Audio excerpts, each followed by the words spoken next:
नमस्कार दोस्तों, कैसे हैं आप लोग। दोस्तों, हम लोग आपस में ही लड़ते रहते हैं, झगड़ते रहते हैं, ये मेरा है, ये तेरा है, ये तेरा है, ये मेरा है करते रहते हैं।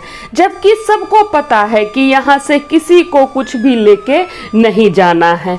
कितना भी धन संपत्ति अर्जित कर लीजिए, कितना भी बेईमानी कर लीजिए, धोखा दे दीजिए कि ये मेरा है, ये तेरा है, लेकिन ये मेरा नहीं है, ये सब परमात्मा का है। देखिए भगवान का कैसा व्यवस्था है कि इस पृथ्वी पर एक भी भगवान का सैनिक नहीं है। कोई है देखभाल करने वाला, कोई नहीं है। फिर भी यहाँ से कोई सुई के नोक के बराबर भी कुछ नहीं ले जा सकता है। देखिए परमात्मा का कैसा व्यवस्था है। और जो भी इस पृथ्वी पर जन्म लिया है, सबको मरना है, सबको जाना है, ये बात सबको पता है। आपको भी पता है, हमको भी पता है कि जो भी, जैसे हम लोग कहीं जाते हैं तो आने जाने का टिकट बुक कर लेते हैं, तो जिस तरह आने का टिकट बना यहाँ पर, उसी तरह जाने का टिकट भी तैयार है। तो भी हम लोग लड़ते रहते हैं, झगड़ते रहते हैं। भाई भाई का नहीं होता है, बहन बहन की नहीं होती है, आपस में लड़ते रहते हैं एक एक चीज़ के लिए, एक एक बित्ता ज़मीन के लिए भाई भाई लड़ता है। जबकि यहाँ से किसी को कुछ भी लेके नहीं जाना है।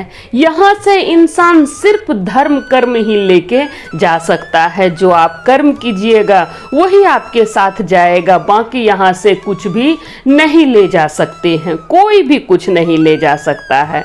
इसलिए इंसान को चाहिए कि धर्म कर्म का काम करे, लड़ाई झगड़ा ना करे।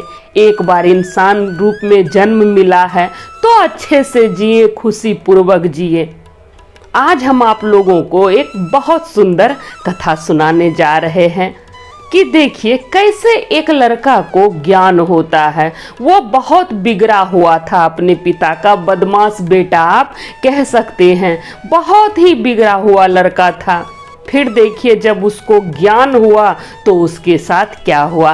कथा बहुत सुंदर है, अंत तक सुनिएगा, क्योंकि कोई भी कथा आधा अधूरा नहीं सुनना चाहिए। तो चलिए ज़्यादा बात नहीं करते हुए सुंदर सी कथा शुरू करते हैं।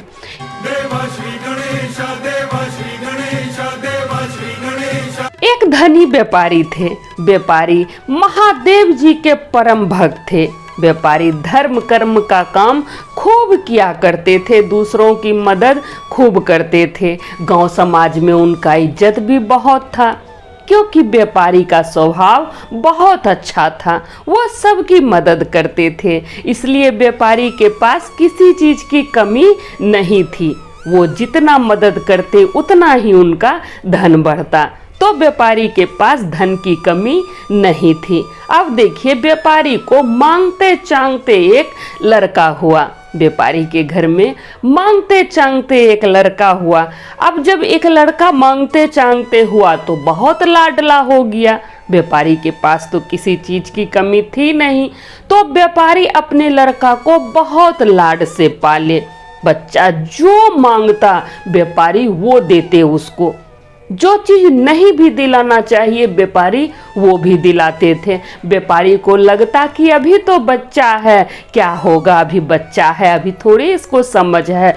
तो व्यापारी का बच्चा जो भी मांगता व्यापारी से, व्यापारी सब दिलाते उसको बिना कुछ सोचे समझे। व्यापारी को लगता कि मेरा इकलौता संतान है, आखिर हम किसके लिए कमाते हैं। ये सोच के व्यापारी सब कुछ अपने लड़का को दिलाते बचपन से ही। अब देखिए धीरे धीरे बच्चा जिद्दी होने लगा। जब बच्चा बड़ा होने लगा तो बच्चा जिद्दी होने लगा। अब जब बच्चा बड़ा हुआ तो व्यापारी का कहना नहीं मानने लगा। व्यापारी किसी चीज के लिए मना करते तो उसका लड़का नहीं मानता, क्योंकि उसको बचपन से ही आदत ऐसा लग गया था कि जब वो जो चीज़ मांगता तब व्यापारी दिलाते थे, तो उसको इस चीज़ का आदत लग गया था। जब लड़का बड़ा हुआ तो माता पिता रोक टोक करते किसी चीज़ में तो बच्चा को बुरा लगता। देखिए बच्चा को बचपन में तो व्यापारी रोके नहीं, जब बड़ा हुआ तो उसको रोक टोक पसंद नहीं आने लगा। बच्चा का संगति भी गलत हो गया, उसका दोस्त जो था वो गलत मिल गया। अब बच्चा माता पिता का कहना नहीं मानता था, ना ही पढ़ता ना ही लिखता, अपने दोस्त में ही व्यस्त रहता। अब व्यापारी बहुत परेशान रहने लगे अपना लड़का से। लड़का जब बड़ा हुआ व्यापारी का, तो व्यापारी चाहते थे कि लड़का मेरा पढ़े लिखे, लेकिन उसका लड़का नहीं पढ़ा। उसका लड़का का संगति गलत हो गया। फिर व्यापारी उसको बहुत समझाए कि बेटा तुम गलत काम क्यों करते हो, देखो हम इतना सारा धन कमाए हैं तुम्हारे लिए ही, अगर तुम गलत काम करोगे तो ये सारा धन नष्ट हो जाएगा, बेकार हो जाएगा, इसलिए अच्छा काम करो। चलो तुम नहीं पढ़ते हो तो कम से कम मेरे काम में हाथ ही बटाओ, इससे तुम सीख जाओगे बिजनेस करना। लेकिन उसका लड़का नहीं सुनता था, अपने पिता की बात को नहीं मानता था, वो कुछ नहीं करता था। व्यापारी बहुत चिंतित रहने लगे। धीरे धीरे व्यापारी का उम्र हो गया, धीरे धीरे व्यापारी का उम्र हो गया। अब व्यापारी बहुत परेशान रहते कि मेरे धन का क्या होगा, मेरा लड़का का संगति तो गलत हो गया, मेरा लड़का गलत राह पे चल रहा है, ये सब धन तो बर्बाद हो ही जाएगा। व्यापारी के बहुत समझाने से भी उसका लड़का नहीं समझा। अब देखिए जब व्यापारी बूढ़ा हो गए, उनका अंतिम समय आया, तो व्यापारी अपने लड़का से कहते हैं कि बेटा तुम मेरा कहना कभी नहीं माना और हम तुम्हारी हर एक इच्छा को पूरा किए हैं, इसलिए मेरा अंतिम समय आ गया है, अब तुम मेरा एक इच्छा पूरा करो, मेरा एक इच्छा तो कम से कम पूरा करो। तो लड़का कहता है कि कौन सा इच्छा है पिताजी। तब उसके पिताजी कहते हैं कि बेटा हम यहाँ से एक जोड़ी मौजा ले जाना चाहते हैं। ऐसा बोल के उसके पिता का प्राण छूट गया। वो सिर्फ इतना ही बोले कि एक जोड़ी मौजा हम यहाँ से ले जाना चाहते हैं, और बोल के उनका प्राण निकल गया। जब उसका बेटा ये बात सुना तो वो पंडित जी से पूछा। अब देखिए हिंदू धर्म में क्या होता है कि कोई भी बंधन शरीर में नहीं रहता है। जब इंसान मर जाता है तो उसके शरीर से सब कुछ खोल लिया जाता है, नाक का हो, कान का हो, हाथ का हो, पैर का हो, कुछ भी हो, बंधन में नहीं रखा जाता है। तो पंडित जी मौजा पहनाने नहीं दिए।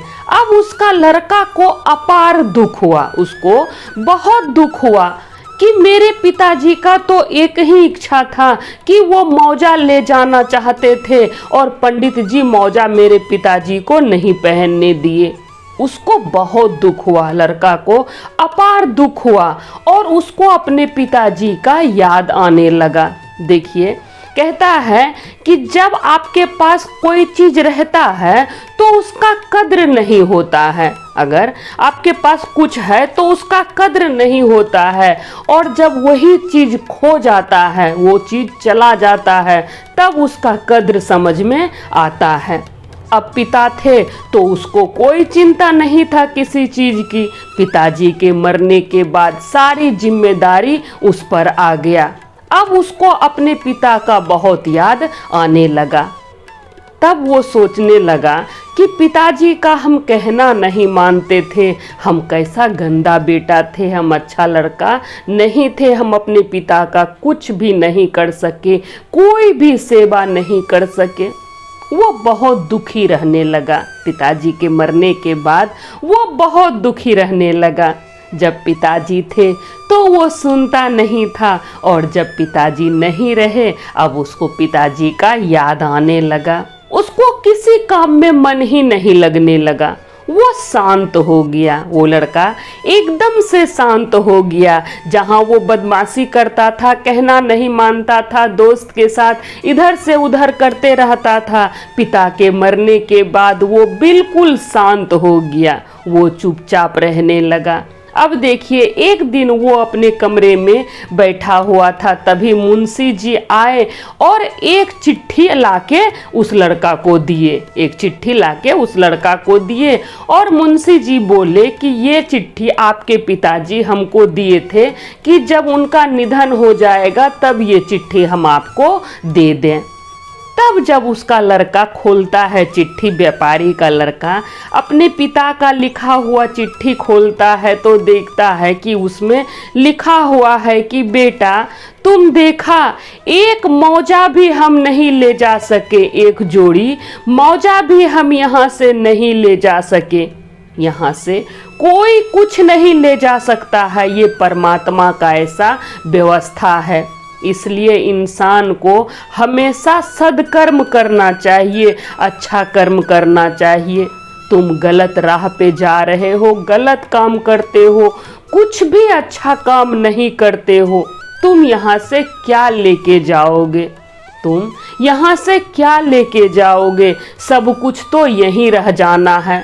हम इतना धन दौलत कमाए हैं, इस दौलत का सदुपयोग करना, दुरुपयोग नहीं करना, दूसरों की मदद करना, इतना चिट्ठी में लिखा हुआ था।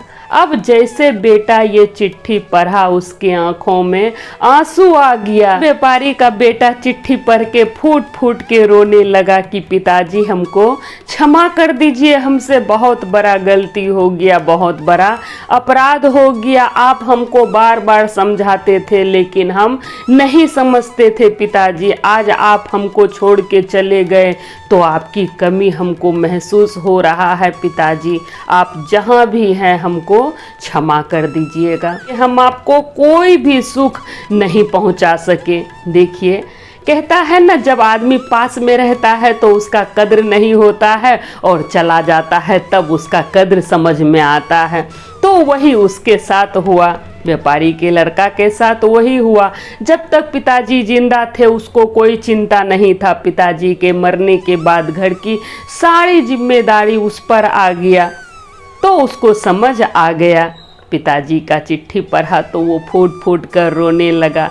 अब देखिए उसका दिमाग ठीक हो गया, जो बिगड़ा हुआ दिमाग था उसका दिमाग सही हो गया। अब वो पिताजी के तरह ही सद्कर्म करने लगा, अपनी माँ का खूब देखभाल करता और पिताजी का व्यापार को आगे बढ़ाने लगा। जो पिताजी व्यापार करते थे उस व्यापार को आगे बढ़ाने लगा और वो सद्कर्म करने लगा, दूसरों की मदद करने लगा। जैसे उसके पिताजी सबकी मदद करते थे, अच्छा कर्म करते थे, उसी तरह उसका लड़का भी करने लगा। तो देखिए दोस्तों, आखिर में सब कुछ ठीक हो ही गया। कहता है महादेव जी सब कुछ ठीक कर ही देते हैं, बस चाह रहना चाहिए, जहाँ चाह वहाँ रहा। तो चलिए आशा करते हैं ये कथा आप लोगों को अच्छा लगा होगा। तो सब बोलिए जय महादेव, हर हर महादेव, माता पार्वती की जय।